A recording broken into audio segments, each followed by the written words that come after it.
couple people in the audience. By the way, we have two people in our audience tonight. Okay. I'm going to convene the May 18th City Council meeting, and I ask all of you to join me in the Pledge of Allegiance. I pledge allegiance to the flag Of the United States of America and to the republic for which it stands, one nation, under God, indivisible, with liberty and justice for all.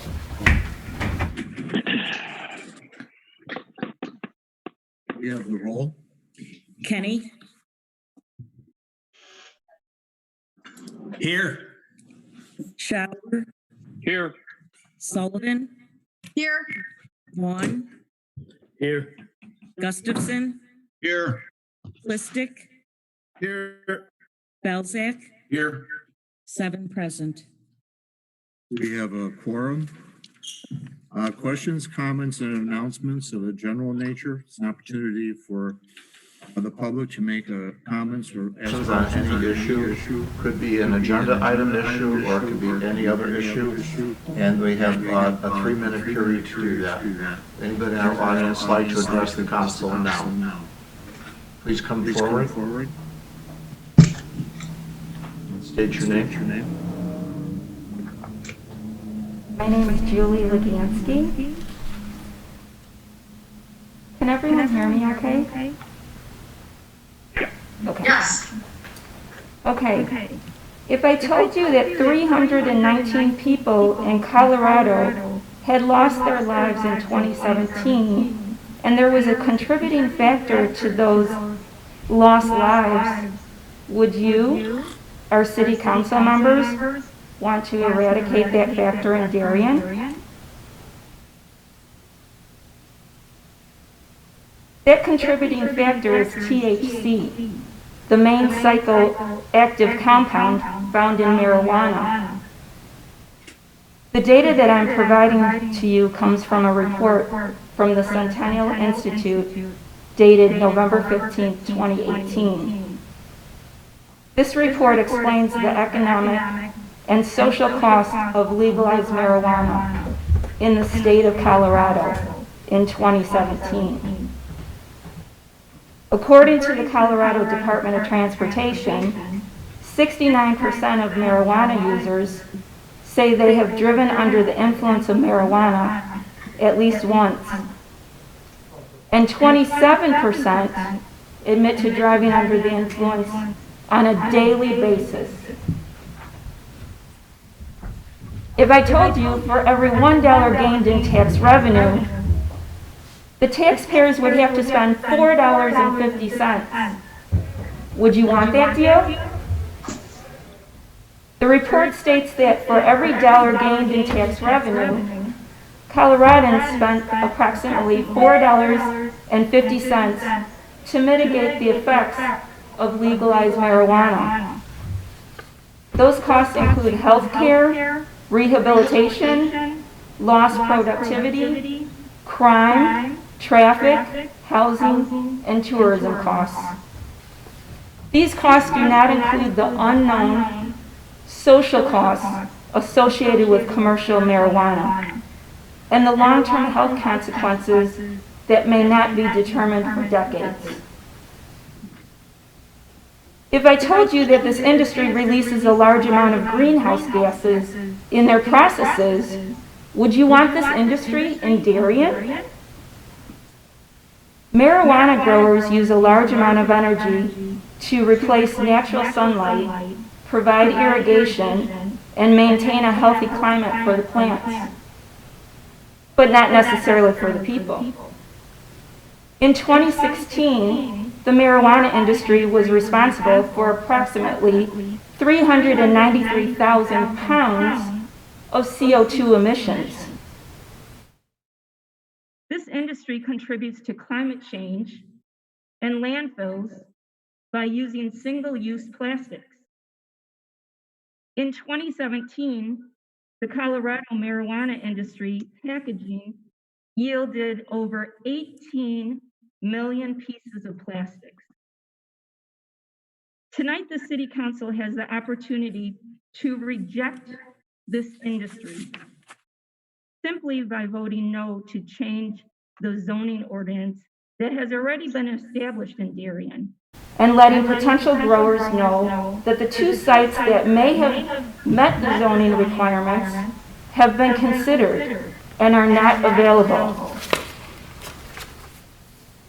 To the citizens of Darien, I ask you to contact your alderman or alderwoman and let them know that you do not support the marijuana industry. We do not want a grower or a retail marijuana establishment in our city. We want Darien to remain a nice place to live. Thank you. Thank you. Anyone else?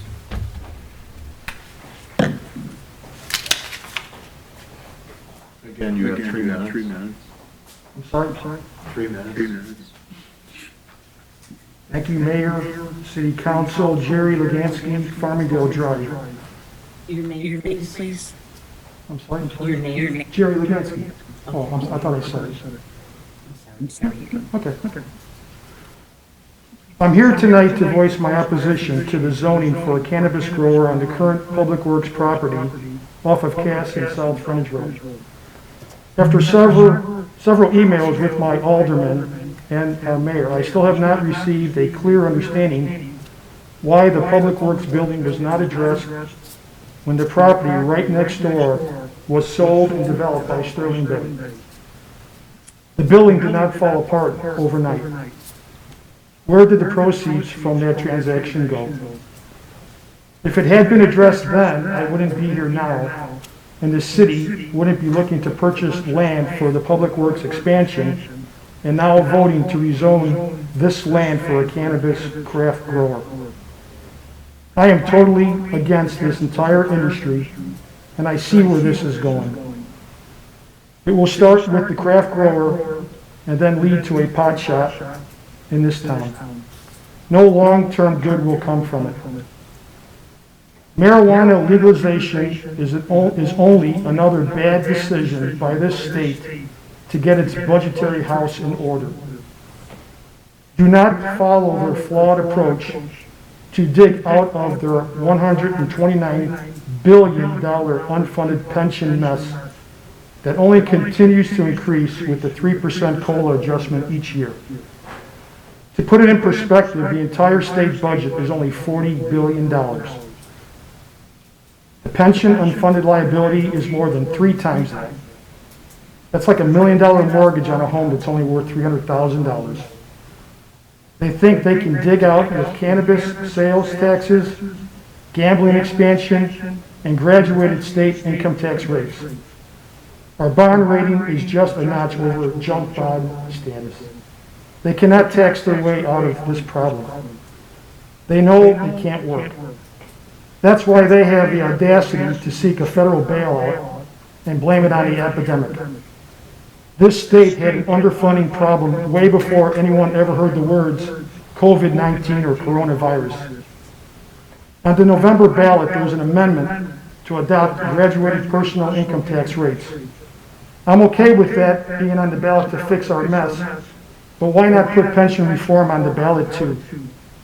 Do you know there are approximately 667 different pension funds in Illinois? Have you ever looked at the detail of your real estate bill? There are 10 different pension funds listed on my real estate tax bill. They account for almost 8% of my entire bill, and those pensions combined went up 4.5% year over year. I am not for higher taxes, but sound fiscal planning. I hope the city explores all opportunities to get the cost of this project down. Is there a possibility to share this facility with a neighboring town like Downers Grove? The cannabis route is not the answer. Don't follow the flawed lead of our misguided state. There has to be another solution. I don't envy any of you. Your fiscal responsibilities and decisions would be a lot easier if our state had its fiscal house in order. Thank you. Thank you. Thank you.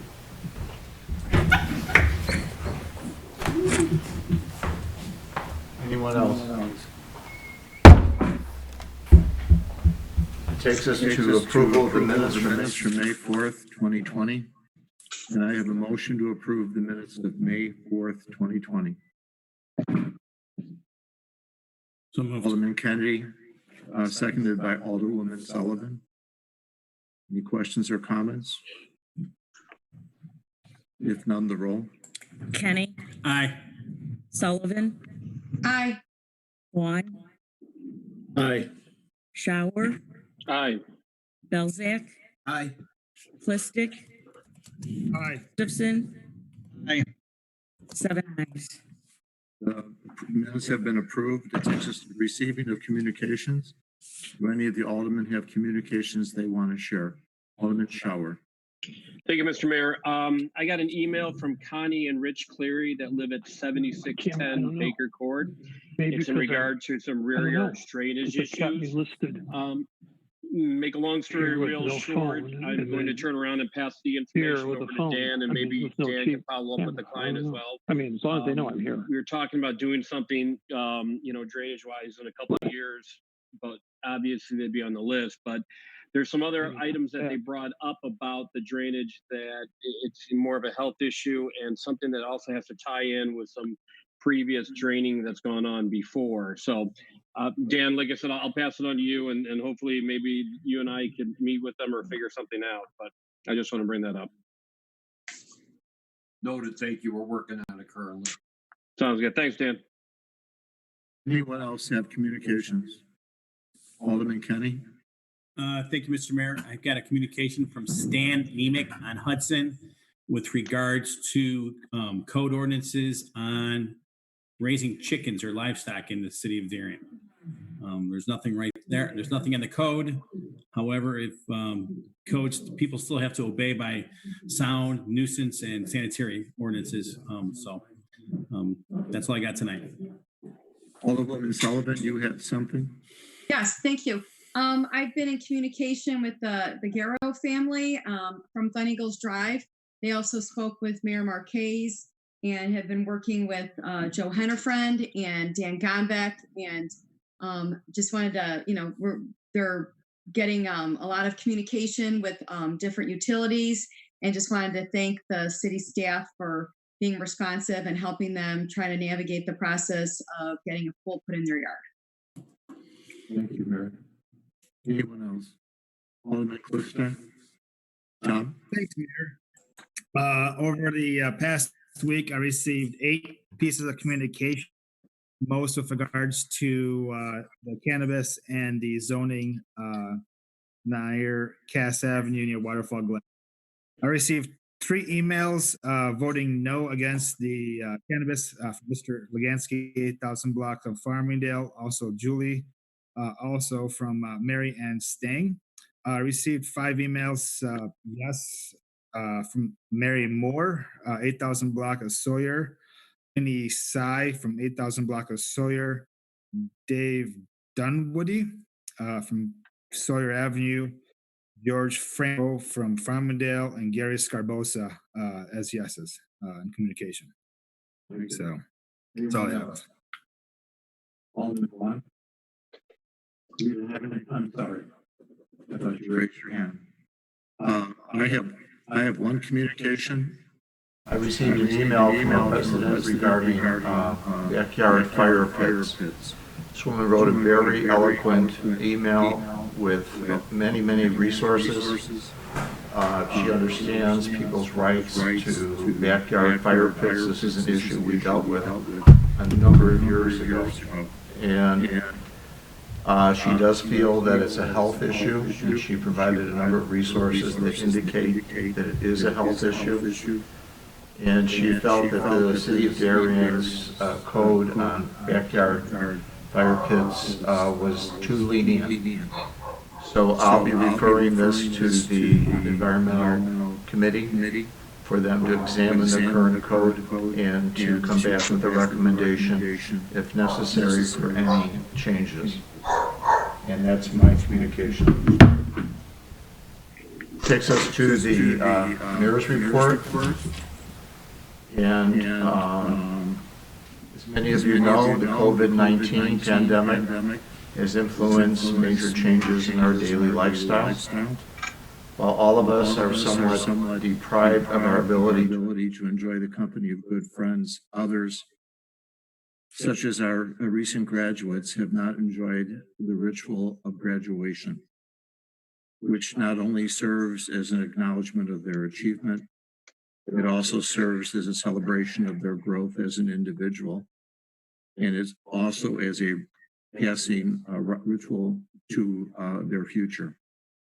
For that reason, I, Joseph A. Marquez, Mayor of the City of Darien, hereby declare Friday, May 22nd, 2020, as the Class of 2020 Day in the City of Darien.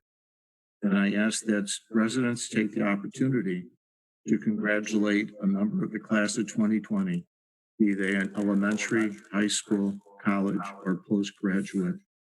And again, so I ask you to take some time and celebrate the achievement of these fine young people. That takes us to the city clerk's report. Joanne. I just have one item. City offices will be closed on Monday, May 25th, in honor of Memorial Day. Thank you. City administrator's report, Brian. I have no report, Mayor. Thank you. Thank you. Department head information questions. Any questions for Chief Thomas or for Mr. Combat? Mr. Kenny. Thank you, Mr. Mayor. Chief, I was reading in Darien Direct that our state's attorney, Berlin, there was suspects that were apprehended up in Addison with the help of our officers, but it didn't look like anything touched Darien. It looked like it was in Summit and in Addison. Just wondering how we got involved with something like that. The pursuit came through our town at 75th and Cass, and that's where we joined in the pursuit. Actually, at that time, it wasn't a pursuit. It was OnStar was giving us the location, so our officers got behind the car and until it went into a gas station lot. So two officers were the first on the scene and first ones to encounter the individuals. So they were apprehended. They were apprehended in Darien. Okay. They were apprehended in Summit. Summit. Okay. All right. That's what I thought. Okay. Thank you. Yep. Anything else? Any questions for Dan? Tom Klister?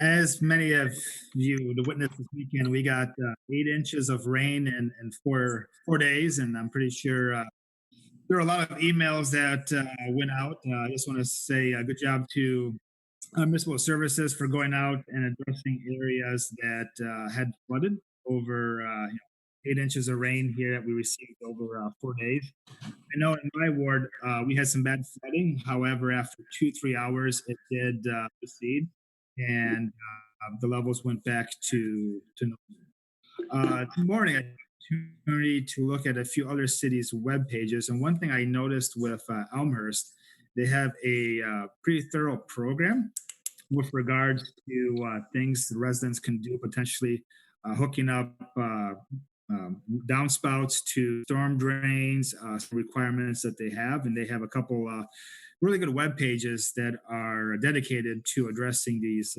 events and stormwater surges. And I'd be curious if we'd get support to look at potentially looking at those. So this isn't necessarily funding backyard drain program, but they're looking at plants you can put in, making sure your downspouts are further away from the house, making sure small elevations are eliminated so water doesn't sit on your property. So I'll forward that on to council or to Dan just to see if there's something maybe like that that we can potentially implement in Darien. And if Dan? Yes, Mr. Mayor, thank you. Alderman Klistic, just to expound on your comments, believe it or not, currently we're actually being very proactive with some of the comments you just made. For example, obviously due to the funding of the rear yard drainage projects, we have developed a protocol still to help residents. You know, that protocol basically still involves us going out to the actual site, determining what the problem is, what's the extent of the problem, how it could be fixed, and then we basically job costed out as per our current competitive quotes on file.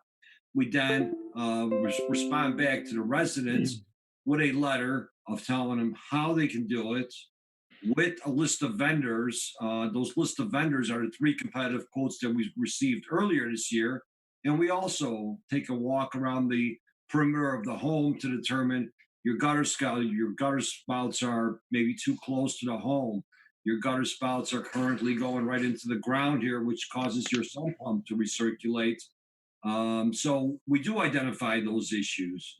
And also we do encourage residents to tie in their gutters as well as their sump pumps to the closest storm yard inlet, if you want to say. In some cases, they have to go across certain yards.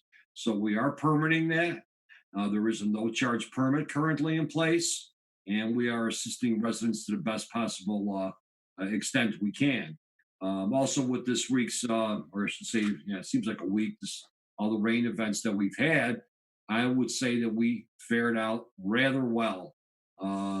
Things were backed up. They were backed up temporarily. Everything has receded. Some debris was left behind. Our crews were out diligently, specifically yesterday and today, just doing general cleanup of the inlets, around the inlets, so on and so forth. And I can't stress enough for residents to continue to helping us out with cleaning out their inlets, fronting their home, whatever the case is. And we do have currently in place that adopt a storm drain program as well. Anyone else? Brian? Dan, I'm sorry, you mentioned the inlets that are clogged, and that's more typical that we do get in the fall. And this time of year, especially this amount of rain, a lot of the inlets were not blocked. It was just such a heavy amount in that short period, which is one of the reasons it went down quickly. But again, a lot of the calls we get are people that don't understand, especially in older subdivisions, where they would build to hold water in the roadways actually. So around the inlets, you will have that ponding water kind of in the middle of the road. You'll have it dry. But I know some of the comments I received from residents did say that was down, that went down fairly quickly. That is correct. And in some cases, there is, an issue with grass clippings or some of the early spring cleaning, if you want to say some of the residue that's left over from the fall. Anything else? If not, that takes us to our treasurer's report. Michael? Thank you, Mayor. This evening, I'm requesting council's approval of warrant number 19/2027 from last year in the amount of $767,957 even from the listed funds. I'm sorry. Motion to approve. Alderman Belzak, second by Alderman Vaughn. Any questions or comments? If none, the roll. Belzak, Aye. Vaughn, Aye. Kenny, Aye. Gustafson, Aye. Shower, Aye. Sullivan, Aye. Clistic, Aye. 7 ayes. Takes us to warrant 2021-02. Michael? The second warrant for the current fiscal year, requesting council's approval of warrant number 2021-02, the amount of $113,410.74 from the listed funds and payroll for the period ended May 7th, the amount of $285,778 for a total to be approved of $399,188.74. Motion to approve. Alderman Sullivan, second by Alderman Shower. Any questions? If none, the roll. Sullivan, Aye. Shower, Aye. Kenny, Aye. Clistic,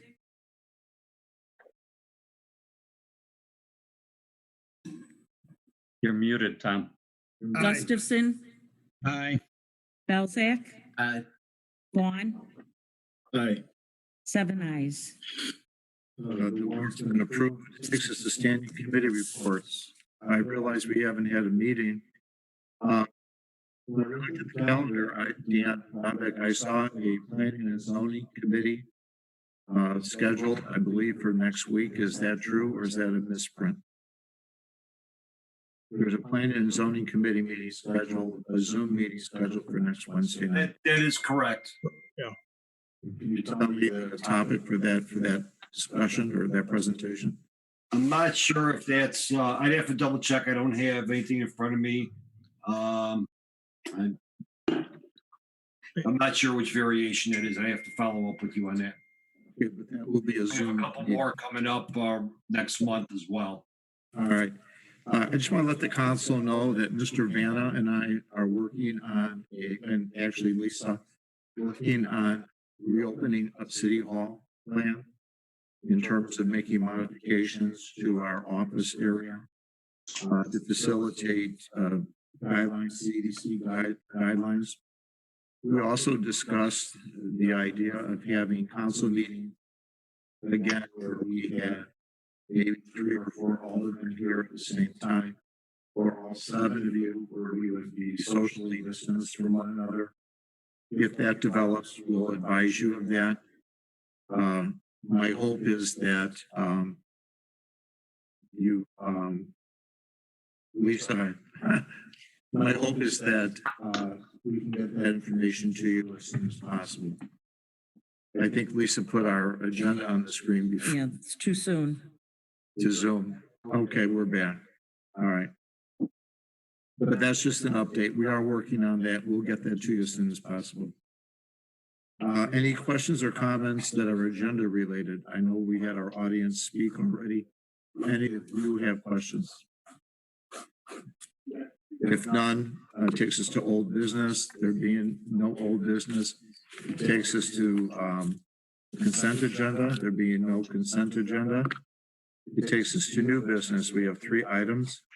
Item A is consideration of a motion granting waiver of the raffle license bond requirement for the Darien Lions Club.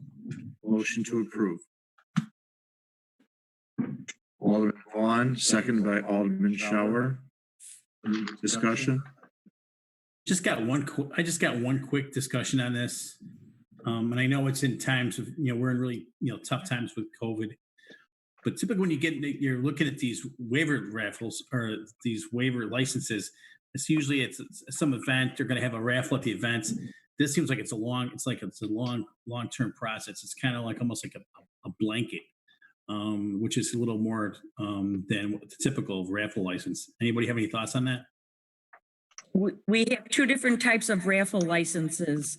A is for one event and B is for a year. And the Lions Club had been doing the Queen of Hearts raffle, which was done on a weekly basis, which is not taking place right now due to the pandemic. Okay. Yeah, this is actually a renewal of the Queen of Hearts raffle license. That's what this is. Okay. Any other questions or comments? If none, the roll. Vaughn, Aye. Shower, Aye. Belzak, Aye. Gustafson, Aye. Sullivan, Aye. Clistic, Aye. Kenny, Aye. 7 ayes. The motion is approved. Item B, consideration of a motion to approve an ordinance amending Title 5A, Chapter 9A of the Darien City Code, cannabis business establishments, make certain non-retail cannabis-related businesses permitted uses in the I-1 General Industrial District. Motion to approve. Alderman Belzak, second by Alderman Clistic. In discussion. Alderman Sullivan. So just, I read obviously all the attachments, just to get clarity. So because of the discussions and what went before planning and zoning and municipal services before, the non-retail aspect of cannabis was only allowed to happen in those 2 locations as listed. Is that what I'm reading correctly? And by generally saying the I-1 area, it gives other locations the possibility. And correct me if I'm wrong, but I thought we looked at the Lamont, the planning and zoning, looked at the Lamont Road warehouse, the Pianatoni, but they said no to that because there's the volleyball club there. Is that true? That's correct. Okay. So really the only other site was the Sterling Bay site or the public works site. Correct. Because those are the only other sites that fall under I-1. Correct. Correct. Okay. But the reality is, because cannabis is legal in Illinois and the city of Darien has said, they did not opt out, so they have said yes. You know, the non-retail could go to those other locations if they were willing to have them, without having to go to planning and zoning or get any kind of special use. That's correct. There is permitted uses within certain districts. Okay. Any other questions? Alderman Clistek. Tom? Thanks, Mayor. I'd like to acknowledge Julie and Mr. Legansky for coming out and speaking.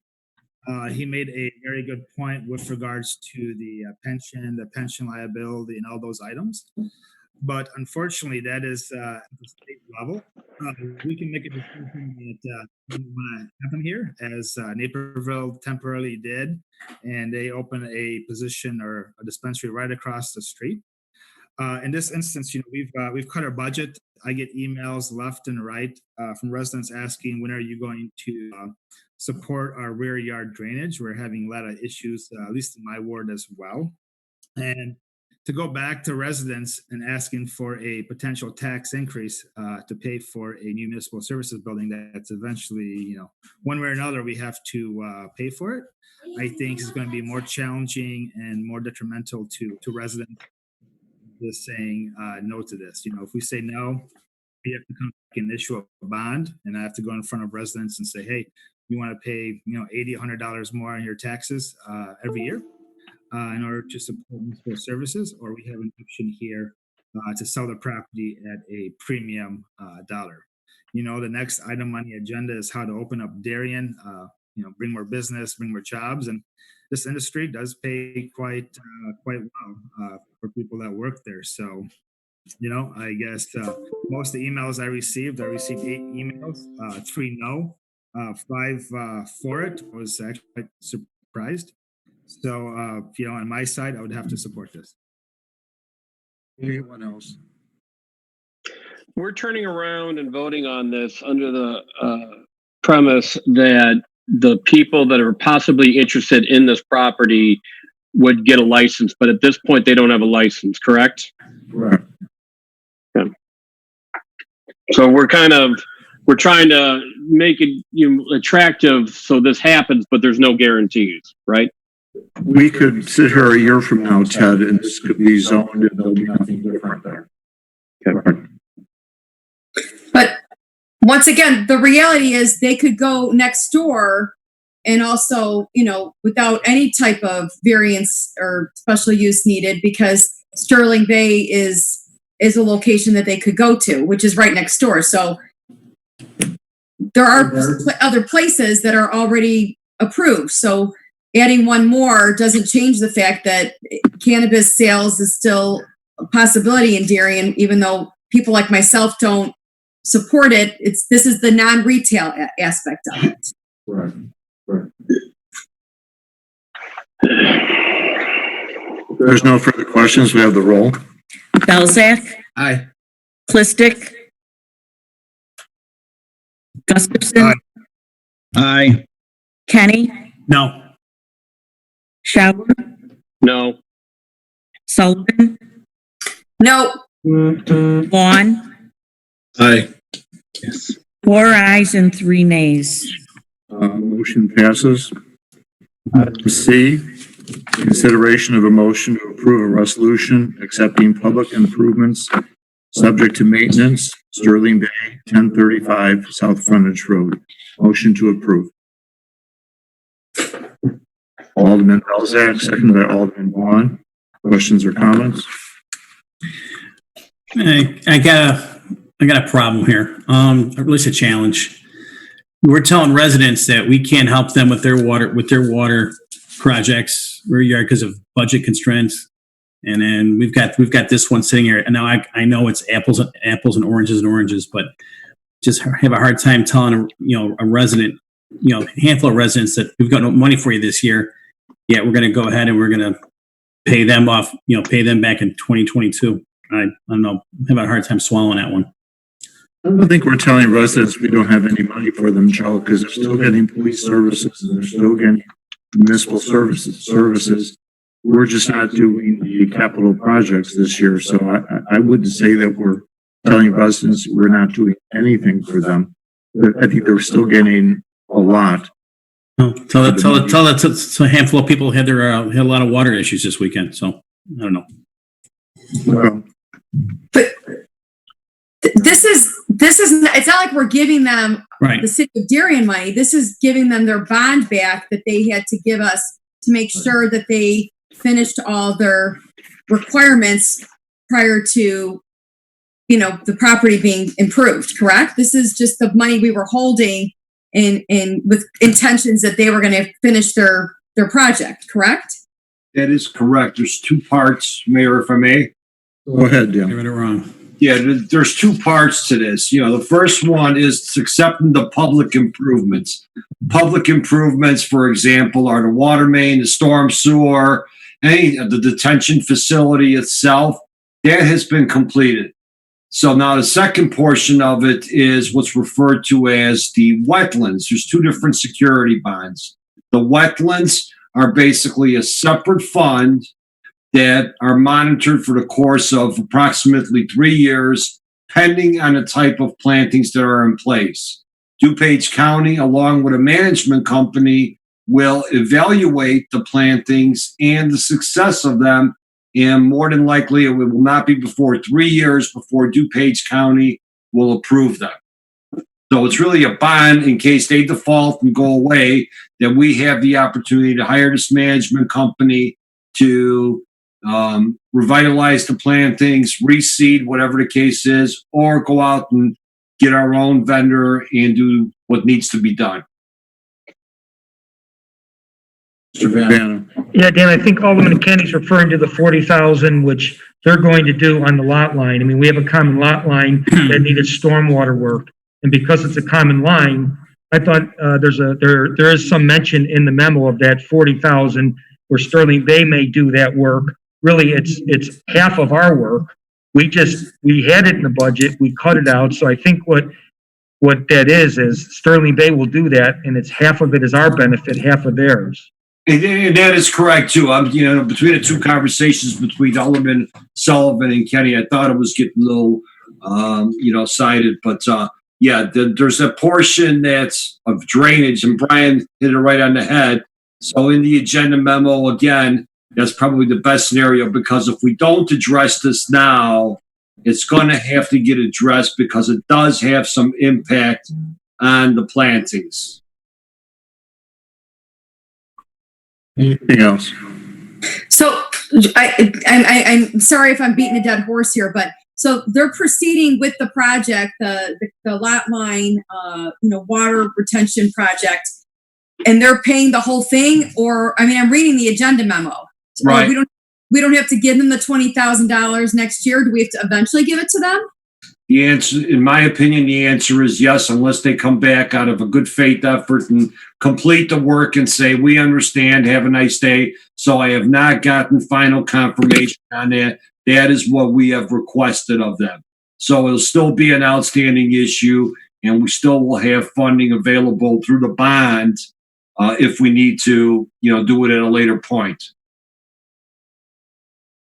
All right. Yeah, and Dana, I don't have the budget document in front of me, but I believe that money we did allocate in the budget until we had to make the cuts out of all the capital. So that was something we were contemplating and we're willing to pay for as part of the preliminary budget. That is correct. Okay. Anything else? If nothing, the roll. Elzak, Aye. Vaughn, Aye. Gustafson, Aye. Shower, Aye. Sullivan, Aye. Kenny, No. Clistic, No. 5 ayes and 2 nay. Motion is approved. I don't know what Alderman Vaughn voted. I could not tell. Pardon me? Did Alderman, I couldn't hear Lester's vote. I'm sorry. I have them. Can you hear me? Was it, I couldn't Aye. hear it. That was just maybe me. Was it a yes or a no? That was an aye. Aye, okay, I'm sorry, thank you. At this point, I'm going to ask Lisa to bring our reopening business presentation discussion up on your screen. With us tonight, we have Tina Bilkey, chairperson of that committee, Matt Weberly, Lou Mallers, Brian Gay, and I believe Bob Hahn. And I'm going to take my mask off so you can hear me a little bit better. Basically, tonight, I'm going to cover 3 different items. And after each item, I'm going to ask for some feedback or ask you if you have any questions. So really, the purpose of this discussion is threefold. And the first point is the current state of Darien businesses. We have businesses labeled essential. We have businesses labeled non-essential, which include restaurants and bars. Our essential businesses, such as Walmart, Home Depot, Jewel, several other locations, are in fact doing quite well. They have been following CDC guidelines. They have been implementing social distancing. So they have been following the guidelines pretty well. If you've been to a Home Depot or a Walmart or to the Jewel, you'll notice they have lines in their aisles telling you which way to go. So they really have taken this to heart, and which really makes me feel good, because when we move to non-essential businesses opening following the same guidelines, my hope is that we'll see the same procedures replicated in those businesses. But of course, we have some non-essential businesses that, such as restaurants and bars, places like Frugal Muse, hair salons, Ross Dress for Less, businesses such as that, which are not doing well and which are not allowed to open. And we have a significant concern for them based on some feedback that we've received. Now, we've undertaken several initiatives to help our business community. First thing, and most of you know this because you approved it, is we approved a food and beverage tax rebate to our restaurants and bars. The money that they paid into that food and beverage tax between May of last year and October of last year, which totals $310,000, will be given back to them. So if a business contributed $20,000 to that during that time period, when we know restaurants and bars are going to open, they will get a check for $20,000. And I've contacted all 48 of our restaurants and bars, and they're looking forward to this money, which they said will serve them well in terms of paying off invoices, paying off bills that they haven't been able to pay, bringing employees back, and restocking their materials. And again, those checks will go out once we know the governor's given permission for those restaurants and bars to open up. We've delayed the fee for the liquor licenses. June 15th, all of our businesses that have liquor licenses have to reapply. They have to show us evidence of dram insurance, and there's a fee attached to that. And what we did is I drafted a letter that went out via email, and it went out via snail mail to all of those businesses, saying that we were going to delay the fee until September 30th. And the reason we went with September 30th is June 30th is actually the last day that their license is good.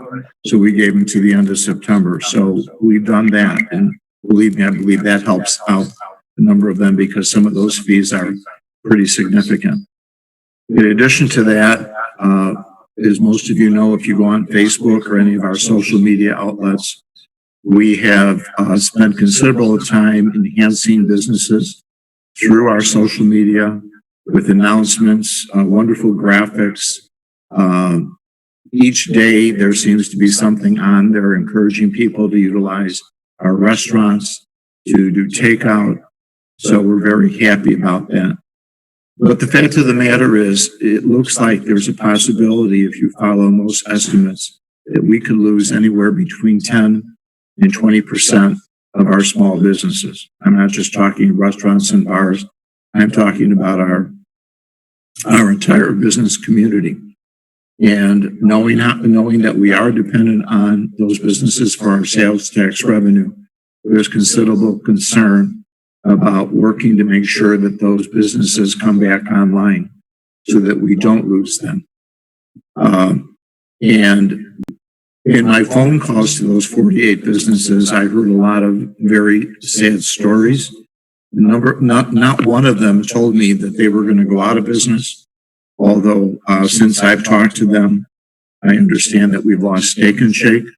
That Steak and Shake will not be coming back. I think that was a national thing. They were closing 51 Steak and Shakes either around the country or in the state of Illinois. So that's really the current state of our Darien businesses. Do you have any questions or comments that you'd like to make on that section? Anyone? I can't see all of you. Mary? I guess, Joe, I sense I kind of already know the answer to this, but has there been any discretion given to local areas, mayors, or communities to say, this business can open even though it's not listed as an essential business? Is there, because I guess I sometimes struggle with the fact that, and I understand like the big box stores provide a variety of things in addition to food, but you also have smaller storefronts that would never have many people inside and could very easily, probably even more easily, manage social distancing, and that they could be open to still provide their services. Mary, I've received requests from different businesses within the city of Darien that I've made certain allowances for, and I'll give you, for instance, Frugal Muse is not considered an essential business. But he asked if he could operate as an online business. In other words, people would go online, pay by credit card, buy books and materials, and then they would have curbside service. I allowed that. Truck Southern Comforts and Mi Hacienda asked if they could bottle certain drink mixtures where they would seal the bottle, put a label on it, and sell it with their take home. We approve that as well. But as far as allowing a business such as a hair salon or a Ross Dress for Less to open up, that would go against the governor's order. So I did not do that. Now I consult with other mayors, and I know that other mayors have been asked the same questions, and they're doing basically the same things. Although some mayors will tell you that if a business opens in their community and they don't know anything about it, they don't do anything about it. And to be quite honest, the chief doesn't send the cars out looking for businesses that are doing business in Darien that shouldn't be. And so there's no law to enforce that. So if anybody, it's my personal belief that they're not doing that. But I know in other communities, there have been stores that have opened and mayors have looked the other way. It's hard for me to, and for everybody else for that matter, to look at businesses that are essential and whatnot. You look at a hair salon that's next to a Baskin Robbins, and they're like, why would I be not considered essential, but a Baskin Robbins would be considered an essential? I have a dentist appointment on Wednesday morning. I got to feel it, and it's in Downers Grove, but I got to feel that's more dangerous than getting my hair cut. Well, of course, I'm a bad example, but that's another story. Okay.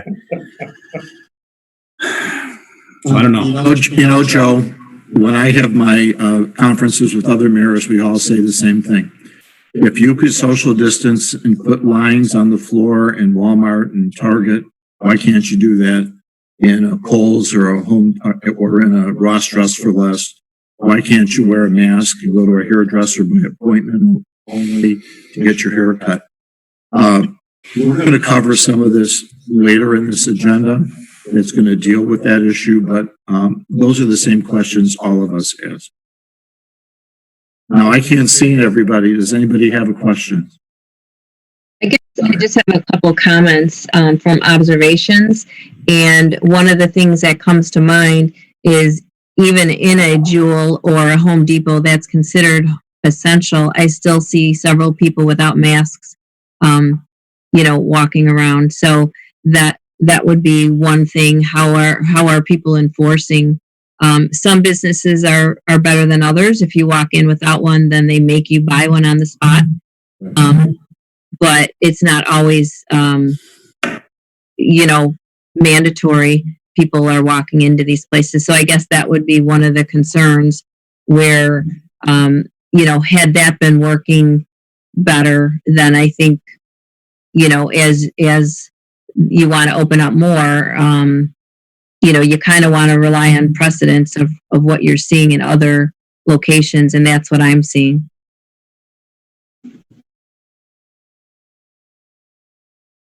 All right.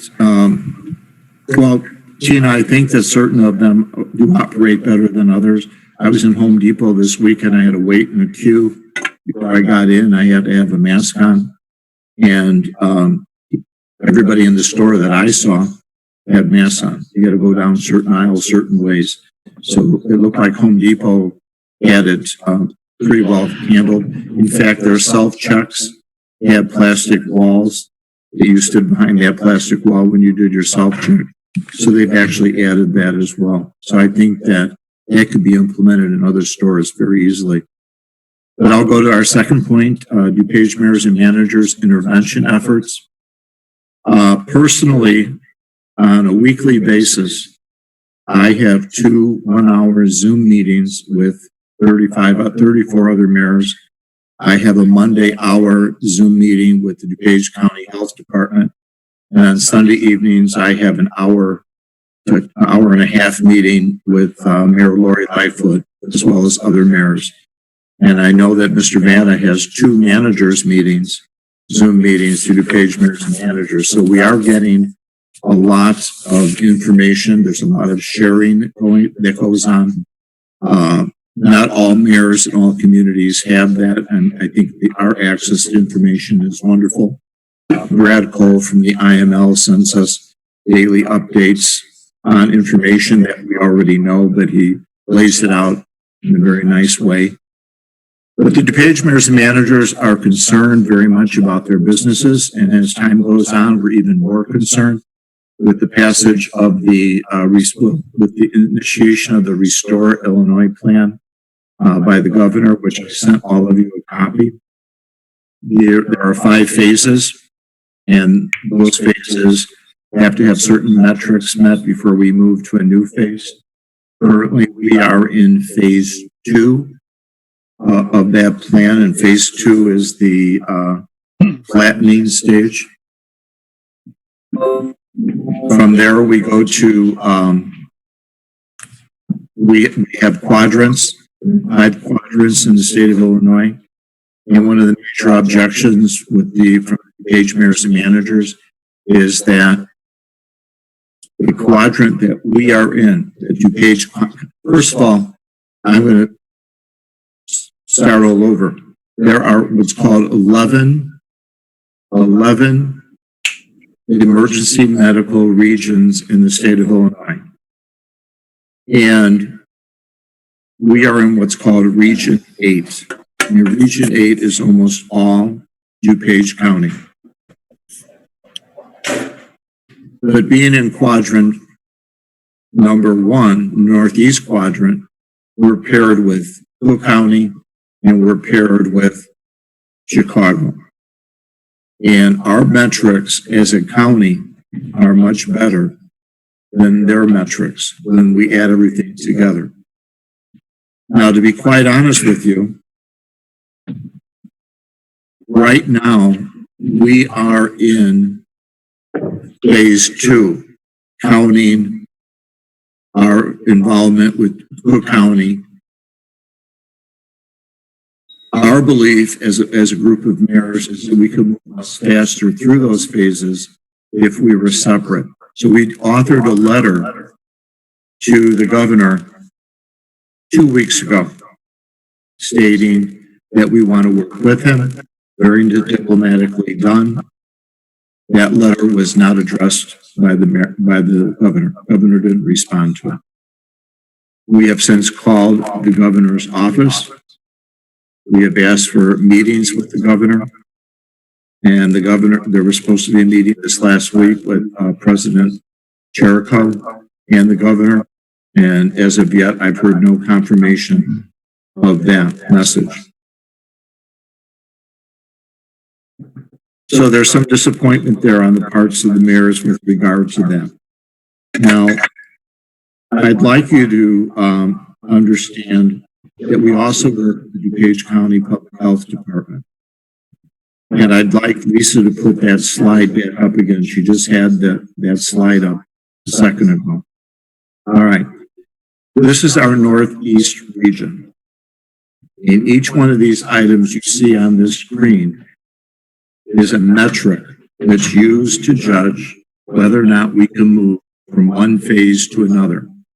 And if you look at the first half circle, that's the positivity rate. And right now, the positivity rate is 18.3%. So of all the people tested each day, we're running 18.3% positive. The metric there is 20%, and the average is actually for DuPage County is more like 17.9. The second half circle is the percentage change over the last 14 days, because they're looking at that data over a 14-day period. And you can see that we've dropped 4.9%. And again, we're in the green there. That's phase 3. The third half circle at the top is the percentage of hospital admission change since May 1st. And there's been a 29.7% reduction in COVID patients admitted to the hospital since May 1st. The bottom row, first half circle, is the percentage of medical surgical beds available.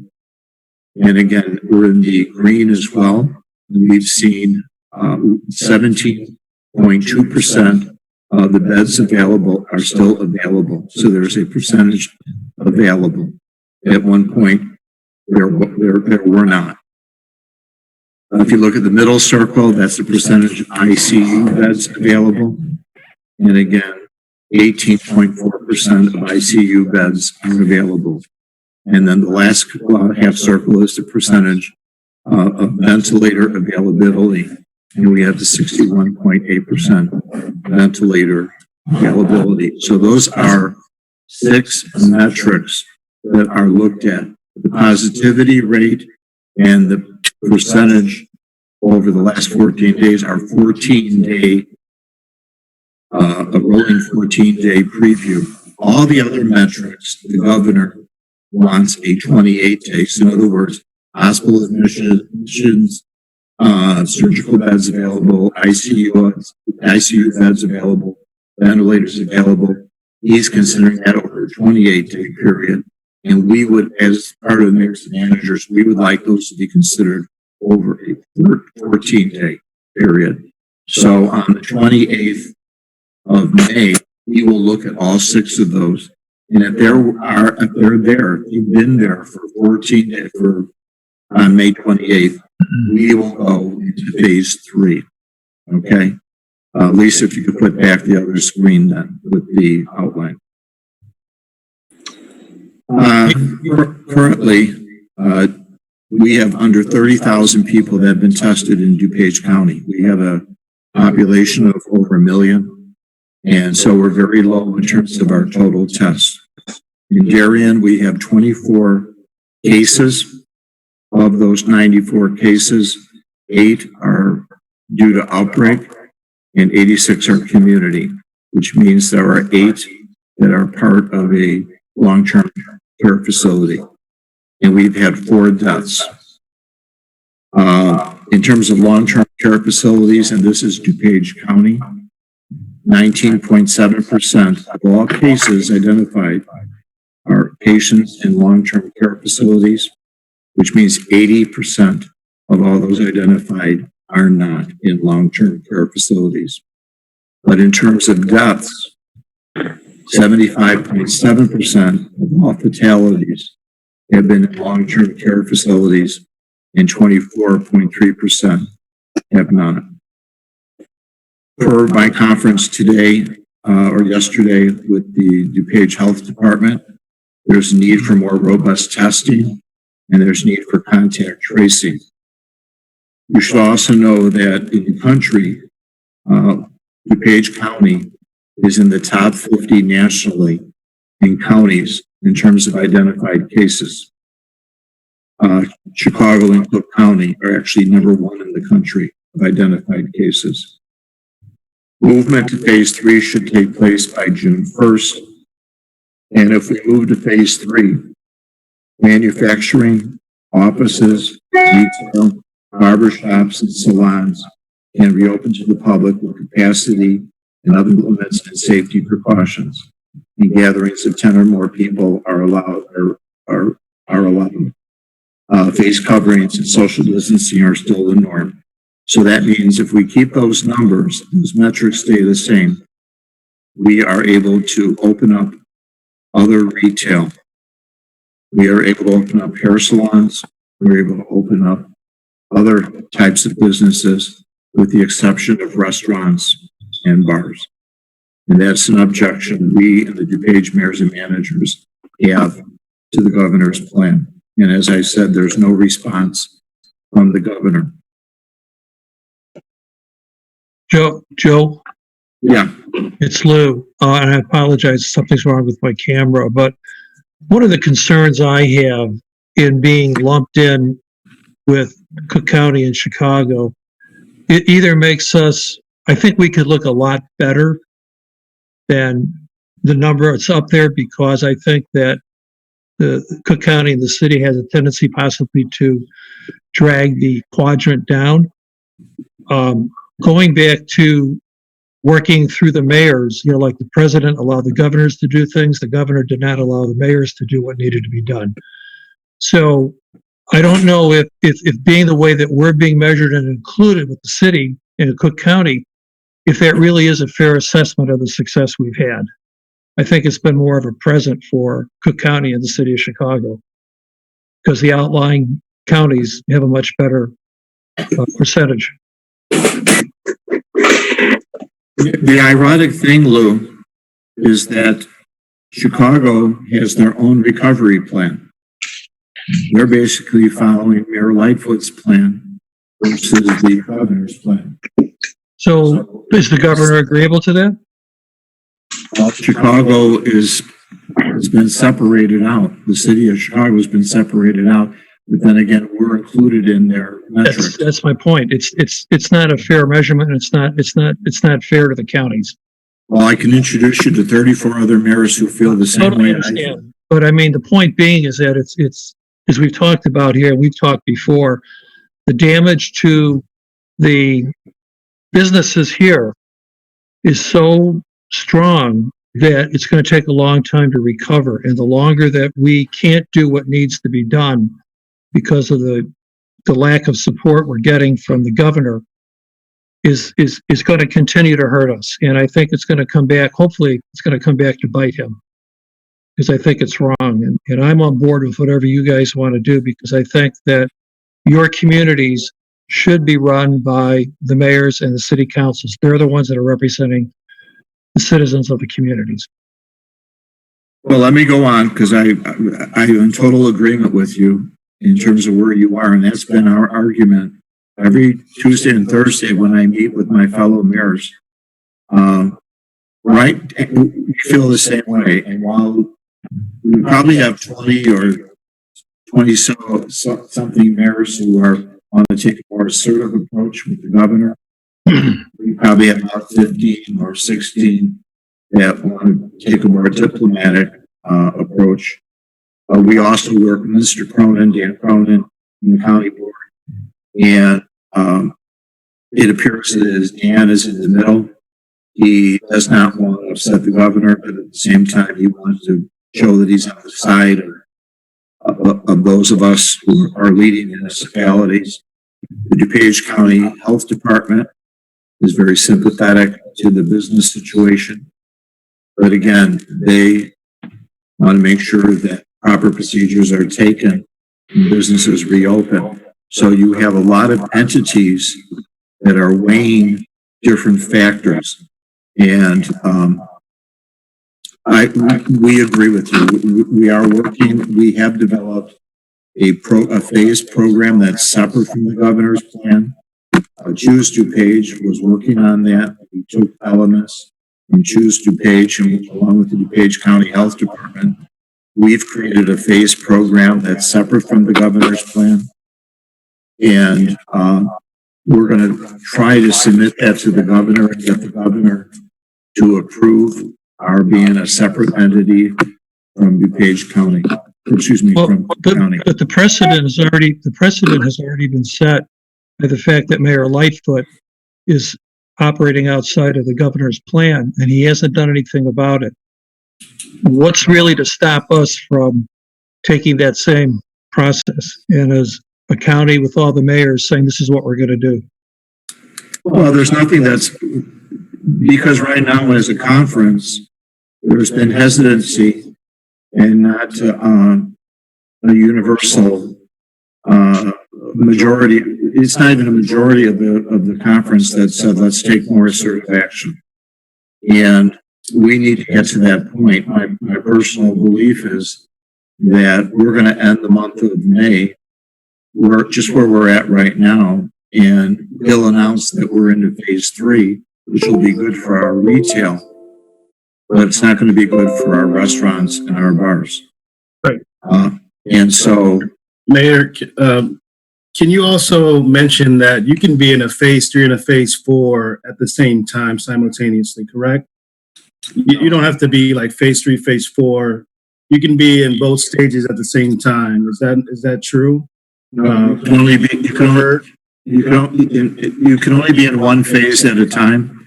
In fact, yesterday we asked the question of the DuPage County Health Department, Karen Ayala, the executive director. When we're in phase 3, how do we know when we can move to phase 4? And Karen said we need to be at least 2 weeks into phase 3 to look at all the data. And then at that point, we evaluate that data to see if the numbers are reduced, if the metrics are improving. And at that point, we could predict when we're going to go into phase 4. But Lester, to be honest, following that procedure, our restaurants and bars wouldn't come back online until July. And they've already been closed since March. Now our retail will open June 1st and be permitted to open June 1st. But the 48 businesses that, service us through food and liquor, those won't open until July under the current situation. So you're only in one phase at a time. If we were separate and we were allowed to progress based on our metrics, we may be in phase 4 much sooner than if we're still paired with Cook County. Got it. Thank you. Hey, Joe, can I ask you a quick question about the snapback provisions that I understand are in play? We've still got 14, 15 days in this month, and if Cook and City of Chicago spike with the weather increasing, that could drop us back into phase 2, could it not? Yes, it could. There's a very real possibility that with people taking advantage of the beautiful weather and going out, if we see a spike in the cases, that could keep us in phase 2 if those numbers go down. If that positivity one goes down, that could hurt us tremendously. Is it possible that your mayors could at least try and get the governor to eliminate the snapback for the collar counties? Bob, we have worked diligently to convince him to allow us to make those decisions on our own. And he basically, when he goes on television, he basically answers our concern by saying there's no need to redraw the maps. So and there's no need to change the provisions of his plan. Okay, But but yet Lightfoot is doing it. what do we tell our businesses then?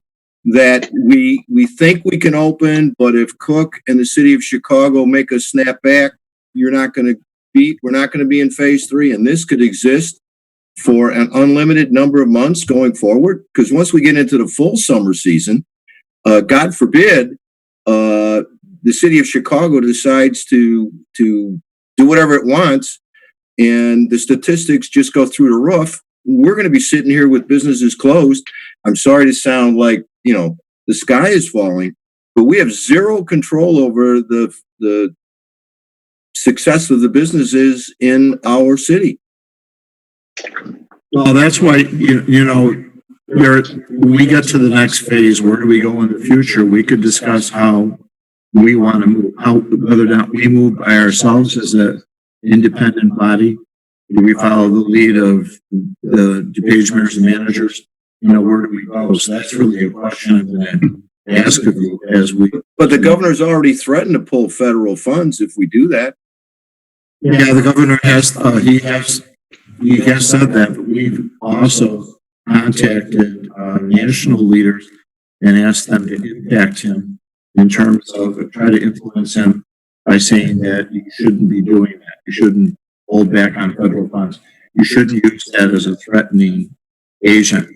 And unfortunately, on Friday, this last May 15th, the Illinois Department of Public Health issued another emergency procedure, which you're not going to like, another ruling, which basically says that if bars and restaurants open without the permission of the governor, the owners of those businesses can be charged with a Class A misdemeanor, fined $2,500, and spend 1 year in jail. And unless that is overruled, that stays in effect for 150 days. So he's already moving in a direction to become more restrictive. Not less. Joe, you're a lot of fun to talk to. Well, we live with this every day. I'm teasing you. I'm just kidding you. Joe, where did he get where did the governor get his justification for the 28-day versus the 14 that everyone else is doing? He has not been exactly real clear with that. He's talked about modeling. He's talked about scientific advisors. We've asked that question. We have not received an answer to that. You'll hear that was asked at press conferences. Oh yeah, I know. I just feel like there's nothing to substantiate. There's statements being made, and there's nothing to substantiate. How and just like there's nothing to substantiate how something was deemed an essential business and something else wasn't. I mean, there's no schematics for that either. And I guess we'll talk about it in the next aspect, but I'm curious to know what the DuPage mayors and managers are going to use as their threshold. Obviously, you've mentioned the end of the month and the end of May, the beginning of June, but is there going to be a come to Jesus moment where if we're continuing to track positively and we're still being held to this Restore Illinois plan? I mean, when is the DuPage County folks say we've got to do what's best for our communities? Every Tuesday and Thursday, Mary, I wait for a majority of the mayors to say that. I had Brian join me last Thursday, and he'll tell you that you heard a lot of frustration on the part of a lot of mayors, but you did not hear a group of them saying we need to be more assertive. You heard individuals say that, but you didn't hear the majority say that. And right now, there seems to be a major concern with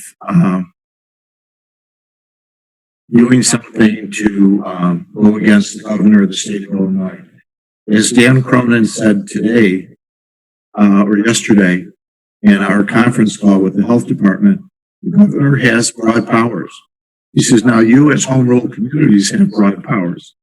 He said, there's no case study that says that your home rule authority overrules his authority. He says, and to be quite honest, if you went to court, he said, I think the Supreme Court would side with the governor. And I think a lot of politicians, a lot of mayors, and the DuPage mayors and managers are concerned about that. They're concerned that there's no case law that's going to assist us. Now, who knows, Mary? They could reach a frustration level and we could decide to do something as a group. We could decide to take legal action. Do I see that happening? No.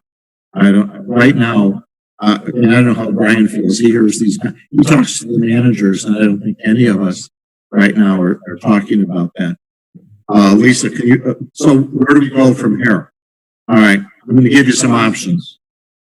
We can continue our efforts as part of the Conference of DuPage Municipalities in further developing a plan that could convince the governor to allow us to move through the Restore Illinois phases much quicker. In other words, if we get Governor Lightfoot, Governor Pritzker to say, okay, DuPage County, you're Region 8. Okay, DuPage County, you can operate on your own metrics. Then I think we're in a real good position. I think that's where we would stay. Possibly, as Mary states, maybe DuPage mayors and managers would pursue a legal action, maybe a class action lawsuit, where we would say the governor does not have the authority to do this. Possibly another solution would be to continue to operate under the Restore Illinois plan as part of the Northeast Quadrant. We would move to phase 3 as of June 1st with the opening of non-essential business such as retail, hair salons, and barbers and health clubs. And then movement to phase 4 would be dependent on collection and examination of data during the first 2 to 3 weeks of phase 3. So basically, it's staying that should stay in the course. Then it's follow our own course of action. We can move into phase 3 under the governor's plan, but explore our options to open restaurants and bars in an incremental fashion using the DuPage County Health Department and CDC guidelines. And data shows that outside restaurant seating could facilitate years of social distancing. So as of June 1st, when we move into phase 3, we can open up retail per the governor's plan. And then you as a council would vote to give me the authority to allow restaurants and bars to open at, let's say, 25% capacity, which would be going against the governor's plan, but it would, at least it would be testing the authority of the governor. That's something I want you to consider. We could follow we could take an independent course of action. As of June 1st, we could open all of our business in a phased approach under DuPage County Health Department and CDC guidelines. So we can take some pretty drastic action on our own, but it's something all of us have to agree on. So I've given you some options here, and I guess I'd like to know what your feelings are, both as an economic development committee and as a city council. I would like that direction to come from you. Anyone? Hey, Joe, I'll tell you right off the bat, I will be more than happy to vote for you to go ahead and go against the governor to get the restaurants and retail open. So if that vote comes here, I'll be more than happy to vote yes for you. Okay. Okay. Michael? Warren? Yeah, Joe, I think you've given a very good summary. It's a little bit disheartening, to be honest with you, that the DuPage mayors and managers isn't being a little bit more assertive. I mean, I know you were really pushing to become a part of that, and we obviously will carry a lot more weight if we do these things together. I thought I heard, and I may be wrong, I thought I heard on the news today that Naperville is going their own direction and planning on opening their restaurants as of June 1st. Again, I don't know whether anybody else heard that. I also saw Lori Lightfoot on the news today. She was walking with some actor, was it Sean Penn or somebody, and she was talking about accelerating the opening of their restaurants over there, and that's Chicago. I mean, I think we have to look out for the good of our businesses. So if we need to take independent action, I would go that direction, but I would still like DuPage County, or at least the DuPage mayors and managers, to try and come to some consensus. And even if it's 30 out of 40, I think it carries a lot more weight than us doing that on our own. If it comes down to that, I still would rather support our businesses and, again, watching the CDC requirements in DuPage County Health Department, do it on a phased basis, whether it's 25% or whatever the appropriate percentage, at least start putting our toe in the water so our businesses can start doing something, because there's a lot of people really suffering out there.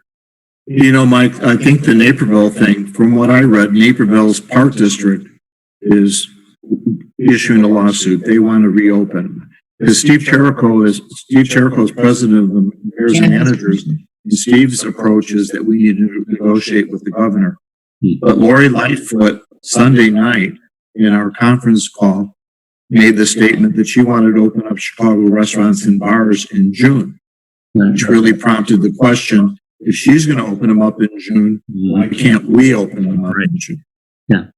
Yeah. The question regarding Attorney Murphy, I mean, what has Attorney Murphy said in all of this as far as what kind of protections would the city have if we did go against them? I think that everybody's thinking about money and the businesses, but the problem is all the liability that's associated with it, all the risk.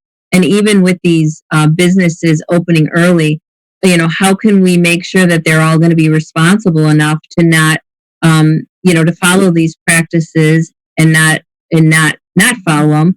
The other thing is we're looking at statistics for Darien, but once you start opening things, people from all other cities and maybe counties even will be, into the mix too. So I think it's more of the hesitation of all the liability that can go with this, all the suing, all the lawsuits, if people do start getting harmed because of it. Well, Tina, we had a conversation with Mr. Murphy on the phone a couple of weeks ago. And my question to John was, what if I, as mayor of the city of Darien, came out and said, the governor does not have authority to keep our restaurants, bars, and businesses closed. So in effect, I'm basically telling you as business owners, you can open according to the guidelines that you see fit, and I will not have Chief Thomas enforce any of the governor's restrictions. John Murphy said that if I did that, the liabilities with the business, they have to check with their insurance company to see what their insurance company says about that at that point. Now that's one approach. That's a very drastic approach because that's me telling the governor, we don't believe you have the authority to do this. I would rather go Mike Warren's route, where the DuPage mayors and managers got together as a group of 35 municipalities and took action saying, this is how we're going to proceed as of June 1st. I don't see that happening, but maybe there'll be a frustration point. I really am beginning to believe that we need to make a move independent of the DuPage mayors and managers. That's my personal feeling. That could change. But in terms of the liability, we need to check out with John Murphy what our liability is. We need to check out with Irma what our liability would be. And I think if you just make a disclosure that this is your recommendation and have the businesses, check in with their insurance company, their legal counsel, whatever it is, then you're kind of off the hook from, I'm just saying that I'm open to that idea, but it's your job to do your due diligence to make sure that you're covered in the event of, something happening. I agree. Tom Plistek, I know you had your hand up. Thank you, Mayor. One of the things I want to mention is I do have 2 residents that passed away from COVID-19. And we have to remember that residents' priority, in my personal opinion, is above businesses. One thing that I was surprised when I called the Illinois Health Department or DuPage County Health Department is I had neighbors asking about testing. I have a neighbor that passed away. She talks to neighbors. She walks by other neighbors, and those neighbors get tested. tested? Is there enough tests in DuPage County? And I'd be in support of opening businesses, but at this time, we're not doing enough testing. We're at 22%. New Zealand, all these countries that have opened, areas that have opened, they're at 3 to 5% of testing. We're 18, so 18%. We're not doing enough testing. I don't know if we don't have enough tests, but I think that's something we sort of glanced over is the amount of testing that we're capable of doing. I know we want to separate from Cook County, and I agree with that. We have a lot of residents that go into Cook County, to go into Chicago and come back out every single day. So it takes one person, like the nurse that passed away, getting COVID and passing it on to the neighborhood or someone at Jewel or someone somewhere else. So I'd be more confident getting away from Cook County, from Chicago, if we had enough testing and if we were doing enough testing. But the results that you're showing are at 18%. To be quite, I have to, let me get something clear. We have 35 mayors in DuPage County that all have as their foremost concern the health and safety and welfare of their residents. I feel the same way about our residents in Darien. We would never do anything to jeopardize their health and safety. What we're seeing, though, is that the metrics indicate that we can move much faster at opening up our businesses. Now, you are totally correct. We said it yesterday talking to the health department. You have 1 million population and you only tested 29,000. You're way below testing. So they're calling for more robust testing in DuPage County, getting more sites in DuPage County where people can get tested. And we're working with the Illinois Department of Public Health to get those tests and those stations open in DuPage County. Anything else? I haven't heard from any of you. I'd like to hear a little bit more. You know, I'm still kind of piggybacking on Alderman Klistick's talk about, the deaths that we've had occurred in Darien, and, and I can't make light of a person who was a nurse who passed away of COVID-19. They are in a high risk situation. And then if you look at the numbers, these death numbers of a lot of the people that have passed away, unfortunately, a lot of those were, older residents, underlying conditions. I think a combination with, really digging deep down into those statistics, along with the businesses providing the precautions from the CDC. I don't think it's just any one item. I think there's got to be a collaborative effort of drilling down on the statistics and drill down on the businesses doing what the CDC is requiring for us to open up. Well, Joe, if we allowed on June 1st, the retail, hair salons, whatever, are going to open according to CDC requirements and restrictions. If we open up restaurants and bars independently, we would do so under the same restrictions, and we would do it incrementally. In other words, 25% capacity, maybe 14 days later, 50% capacity, and so on. We would have to look at that data. So nothing would be, and Mary made a point. You could open up all the businesses tomorrow and the economy is not going to be flying high next week. You're going to have a lot of people who aren't going to leave their homes. You're going to have a lot of people that are still scared to come out, to go to a restaurant, to go to stores, and maybe wearing masks in public will become more commonplace than we know or we believe. But I think things are going to change. I don't think everything's going to change overnight. But what I do know is that if we don't open up restaurants and bars until July, we're going to lose more than 20% of those small businesses, those restaurants. We're going to lose them. And Michael talked about how poorly we did on our police pension fund and how we might have to make that up. Can you imagine the additional lost revenue from losing businesses in your city? Our charge has been to bring businesses back into our city. Brian. Mayor, maybe you could comment. You had mentioned, one of the scenarios where we basically say the governor does not have authority because that initial 30-day period that he has to, under a disaster, make some take some actions.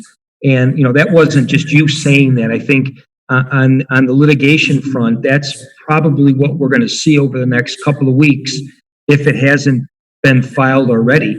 There is a real question if the governor has this authority past the original 30 days. So the mayor and I are watching this very closely and watching for other litigation from maybe not even a DuPage community, a community down south or a community west of ours. So I'm hoping that will also be determined relatively soon. Mayor, maybe you know more about any of the pending litigation, but I'm hearing more and more about that.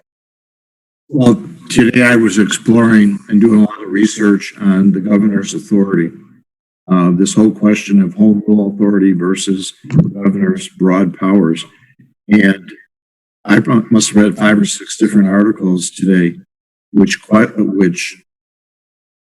where individuals question the governor's authority based on the fact that the Illinois Constitution gives him a 30-day period, and he did that March 8th, which means April 8th, basically that 30-day emergency powers is over. He's issued these additional plans since then. So I think that in talking to my fellow mayors, several of them are lawyers, and they are indicating that they think there's a strong case to say that he does not have the authority to continue to keep this shelter in place going. So there's some very strong feeling in that regard. Mayor Sullivan. But Mayor, I'm sorry, but that has to hit the courts. Yeah. Right. And I think there's already some cases in the courts by other area municipalities. But going back to kind of like what Mike said, it would be my hope that the collective force of the DuPage mayor and managers could rally together if the governor does not change his course of action in terms of reopening. And if not, then maybe at a minimum, our neighbors around us, Downers Grove, Westmont, Woodridge, that we could maybe rally some of those around us who are like-minded, so that we're not going at it alone. But we do need to protect our businesses, because that also impacts our city services greatly and what we can provide our citizens. And they're also the ones footing the bill with real estate taxes. And the reality is clear. I think we're all well aware of the fact that the virus is not just going to poof go away in July. It's going to be around in July. It's going to be around in August, and it's still going to be around in December. We have to figure out a way to live our lives with the virus still out there, and to protect those most vulnerable, and and follow guidelines when we are out in public, or make the personal choice to not go out and do things because we don't want to take the risk. It's risk reward, but people have to make those personal choices. But the virus is still going to be out there. We're going to be faced with schools hopefully going back into session, and everyone's going to have to remodel themselves on how to make things work, because life has to get on with itself. Well, Mary, you raise a good point. If you go back in the 1980s, when you had the AIDS epidemic, HIV, we still don't have a cure for HIV AIDS.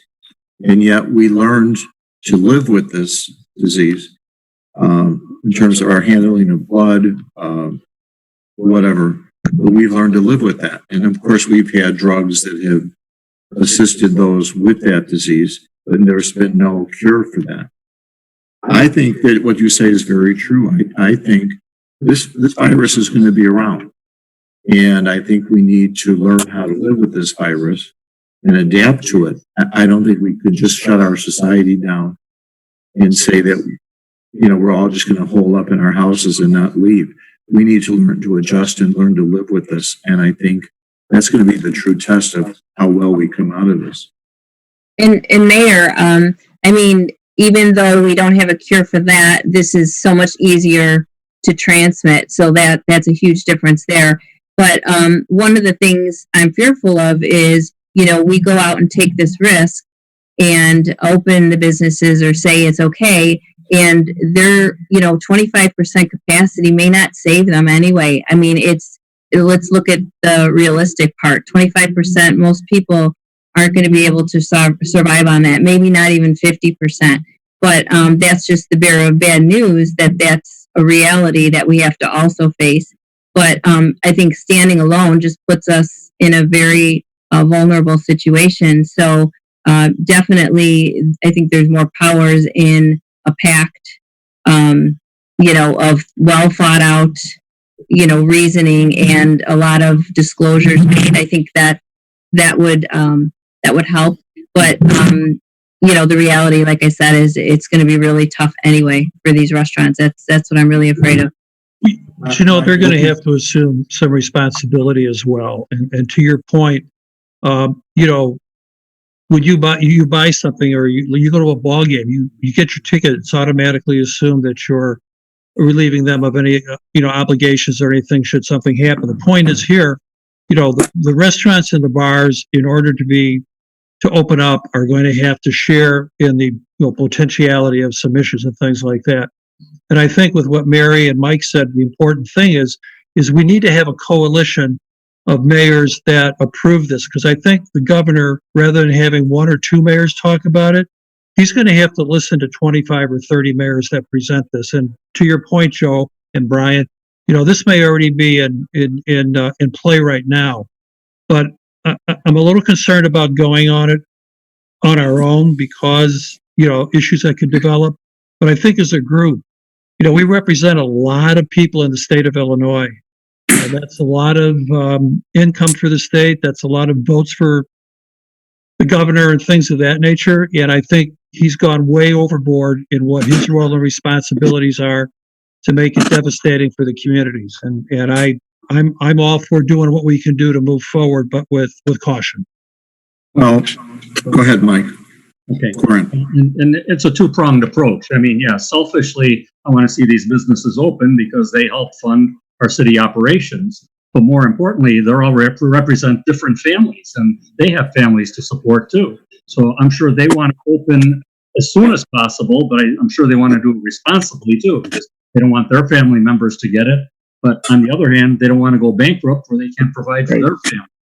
So again, I think it's two-pronged. We can't just worry about the liability because it is going to be a long process. Like Mary said, I'm definitely not going to a Cubs game or a Sox game this year. It's going to take some time for me to get that confidence. And that'll probably happen over the course of the next year as they develop different vaccines and whatnot. But again, I don't want to just look at it as dollars to the city, because that would be an easy decision. If there's one life to be lost, fine, let's put off construction for another year on things. But again, we have families that are running these businesses, 48 business you indicated, and a lot of them are Darien residents and trying to provide for their families. So that's the other part of the balance we need to take into consideration. I think there's another factor that you need to consider too, and that is Mayor Cunningham from Woodridge noted that since the shelter in place, they've had 2 suicides and 8 attempted suicides in Woodridge. Her police have seen increased cases of domestic violence, increased cases of child endangerment because of the shelter in place. You have, and I had a call Friday from a family in Darien where the husband lost his job. They had 6 children. They had to go through a certain process to get unemployment, but they're still worried about it. I get those calls a lot. I get emails a lot from people who are hurting one way or another. So there's really another way of looking at this. It's not just the businesses and the impact the businesses have, but it's the impact that the shelter in place has on family or the lack of a family structure in the city of, in their home. That's a concern too. I don't think anybody would sacrifice a life for something. Life is important. It's critical. Talk to those people. Tom, you talk to those 2 people on his street that have passed away. And to those people, that's a tragedy that they might never recover from. I mean, she was very young. Was she 35 years old? And so I think we all take that into consideration. So I think there's a lot of factors that need to be weighed. I will tell you this. A lot of the mayors that I talk to there's an internal conflict. And the conflict is we want to do the best thing for the health and safety of our residents. And we want to do the best thing for our business community, because we know that impacts our residents in our city. And therein lies the conflict. I think when we're making decisions, the reason you can't get 35 mayors to agree on one course of action is because to a certain extent, we're all feeling that conflict. You know, I sit in a chair where I have to make decisions, and I would love to have your support. And that's the reason I'm asking for your input tonight. But that's a heavy responsibility when you think, I'm going to open up a business, let businesses open, and then what happens if you have a spike in cases? What if it results in more deaths? I feel that's my responsibility then. And so I'm taking that into consideration. Now, I firmly believe, as you do, that it's much better to go with a group of mayors. There's 35 municipalities in DuPage County. All 35 are in the DuPage mayors and managers. And I think our role is to come up with a plan of action that we can support. And I'm going to work towards that in my conferences with them.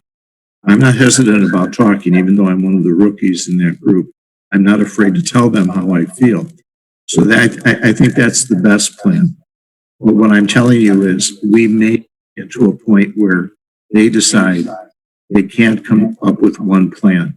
And then we need to sit back and say as a city how we want to proceed. Brian. Mayor, I do recommend that whoever, has an opinion on this one way or the other, and we've put this in Direct Connect a week ago Thursday, let the governor's office know. We gave email contacts, we gave phone number contacts, and I think our residents and everybody in the region should let their state representatives know their opinion. I've heard, and not substantiated, but different ways. You and I, Mayor, both have heard, well, the public support sways to continue the path we're going, and others will say not. So I think it's critical that, especially now they're back in session for a few days, starting Wednesday, I believe. It is imperative. I have gotten calls from our local state reps and, senators and representatives at times when one or two residents called about an issue. So they do listen to people, and they're going to carry that. And I do encourage everybody to make their voices known as they would to our local aldermen and alderwomen. Make those same voices heard at the state level.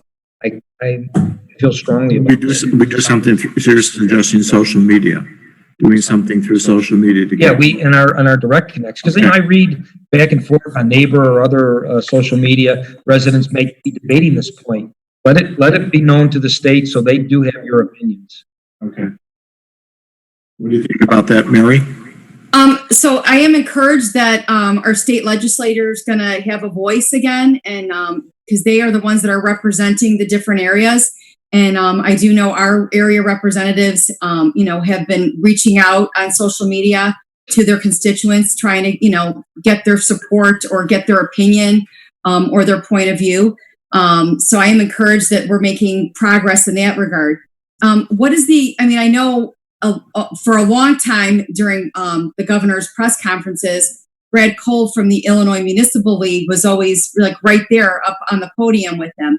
What is the Illinois Municipal League saying in regards to all of this? The Illinois Municipal League authored a letter telling the governor he should support the DuPage mayors and managers plan to separate from Cook County, become known as Emergency Region 8, operate separately, and to change it from 28 days to 14 days. He authored that letter. He sent that letter to Jim Durkin, as well as John Curran and other leaders in the state legislature, and they signed off on that letter, and it was sent to the governor. And has there been a response? Obviously, no response because nothing's changed. No response. Okay. Anything else? Just wanted to make a quick comment. I think that as the science and the statistics and data start to support your case, I think the case to be made for opening will probably strengthen. And as you get those, the group dynamic going here. I do think that when you open up, it's probably not going to be a light switch on like it was a light switch off. So I think that there is going to be some self-quarantining and some, truth be told, just nervous people for quite a while. But I do think we're at the point where, we're 60 days into this, and I do think that there's starting to be a sort of survival question of businesses. They can make it 30 days, 60 days, but they can't make it 90 or 120 days. So obviously you don't want to diminish human life or put people unnecessarily at risk. But I do think that, based on the data and those pieces of information that we saw, there's probably a case to move at least in that direction. If we do it sensibly and safely. So Thanks for that. Belzak. Yeah, to piggyback on what Matt just said, I agree. Every day that goes by, other states have opened up and we're getting results as to how successful they've been. So that's an advantage to us, actually, in that there's a lot of other states that have already done this and we're seeing what's happening. If June 1st rolls around and there hasn't been any other spikes or there hasn't been any detrimental results from any of these openings, I think our position becomes infinitely stronger. And I think the governor has to take notice at that point, or I would hope. I don't think we should go it alone, though. Okay. Eric, and then Lester. Eric first. Yeah, I really think at this point in time, we can protect the people who are at a higher risk of the virus and allow everybody else to get back to work and open their businesses up. If you're a high risk, stay home. Nobody's going to force you to go into a restaurant or go into a bar. But if you're the lower risk individuals and stuff, you should be free now to go out and get back to work. I mean, we're getting to a point now where the cure is worse than the disease.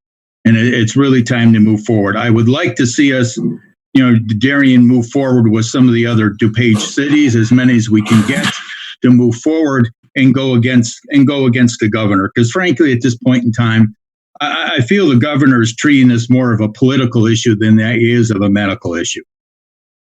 And it's time that that's got to stop. Lester. You're muted. I agree. I agree with Matt Weberling and Alderman Belzak. I think the science should support our decision, even though we have businesses that are closed. This is trial by fire for everyone. For all the municipalities and businesses and homeowners, whatsoever. But I think the governor put out a plan that worked. It's working. It brought down our cases. We're not exempt because with DuPage County, our numbers are going down, but that's a direct result of what the governor's plan did for us, is that our cases went down. So no man is an island. We shouldn't attack this thing alone and go in it alone, but we should just definitely have a collective effort so that we can limit our liability. Like Tina Belkey said, is that we should limit our liability. And just, I think the strength is in numbers. Our strength is in numbers. And if we stick together, I think we'll get through this together. And I know it's painful, for a lot of us. Personally, I lost a lot of money too. And, but, it's a collective effort. It's a collective effort, and we're doing things together, and we'll get through it together. And I think we should just stand strong and be strong together. Thank you. Yeah, Ryan Gay. Ryan. Thank you, Mayor. Just a couple of thoughts here. I do agree that a more regional approach will hopefully make us more successful in this effort here. But I think not only just from the stance of reopening versus the governor's proposed plan at this point, but I think also in the case that in which we do get to open, if there are going to be additional restrictions or things going to be required either from DuPage County Health, the city, or really any of the authorities that license and look over our businesses, that there's some coordination between municipalities that also coordinate those responsibilities as well. I think we all saw, this past weekend when businesses were left to their own choices in Wisconsin, it was kind of a free for all, and it doesn't help it doesn't help any side of the conversation. So I think one thing that I'm seeing in the business community is that there's still a lot of uncertainty on what's going to be needed. Providing additional resources for our businesses, whether that's PPP for each one of those businesses, requiring it, what is all going to be done. So I think there should be a coordination. I think an opportunity for whatever organization, whatever group of communities to lead by example on what we're going to require to have our for our businesses to feel safe opening, but then also for our residents to return to those businesses safely. I saw a great plan came out from Joliet in the last few days that specifically it's rather prescriptive, but it does specifically give guidelines to Joliet area businesses on, best case, best practices from what they've seen in the industries. And there's these plans all over the place. So I think, helping correlate that information and bring it together in one piece, I think would also be very helpful. Thank you. Anyone else? Well, I want to thank all. Tom. Yeah, I just had a quick question. What do you think? How many mayors do you think it would take for you to consider that so there's some type of consensus? I mean, are all 35 having to agree on one thing? Or if you like right now, you said it's kind of in the middle. Is there a procedure in place on if we get 25 people to back a plan, we're going to go with that, or how does that work? I think that in talking to Suzette Quintel, I think you need more than the 20. I don't know if you need all 35, but I know you need more than the 20, because the 14 or 15 that don't support assertive action at this point are some of the more long-standing mayors who've been around a lot longer, who carry more weight within the organization. But I think that there's a way of building that consensus. And I think that you need people to speak out and not talk about being vindictive.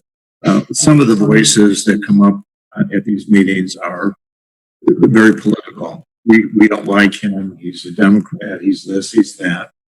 Whereas I think the voice of reason needs to be, we need to present this as a very diplomatic approach. You can do that, but you can also be more assertive in how you do that. And I think that consensus needs to be built that way. And I think there's some of us who can do that. And we'll try. Anyone else for the sake of the group? I want you to know that I appreciate your participation tonight. It's good to see you guys, especially economic development. I don't get to see you guys very often anymore. I want you to know that I agree wholeheartedly with the idea that there's strength in numbers. I believe very, very much that working with page mayors and managers to reach some kind of consensus for action that would be very positive for our community as well as DuPage County is the way to go. I wanted to know, though, where you wanted to see us proceed if that does not happen. And giving me some ideas on that tonight. Brian and I will talk a little bit more about this tomorrow. If any of you have ideas that you want to share, send me an email, copy Mr. Van on that email. I'd be more than happy to hear your additional ideas, because I want there to be a consensus in this group in terms of what direction we move in. I enjoy that support, and having this meeting tonight was one of my ways of seeking that kind of consensus. So thank you very much. I will go back to my city council format and I will ask for a motion to adjourn. Alderman Vaughn, second by Alderwoman Sullivan. All in favor? Aye. Thank you very much, folks. Have a great evening. And economic development people, thank you very much. Thank you. Thank you. Pleasure. Thank you. Take care. Be well, everybody.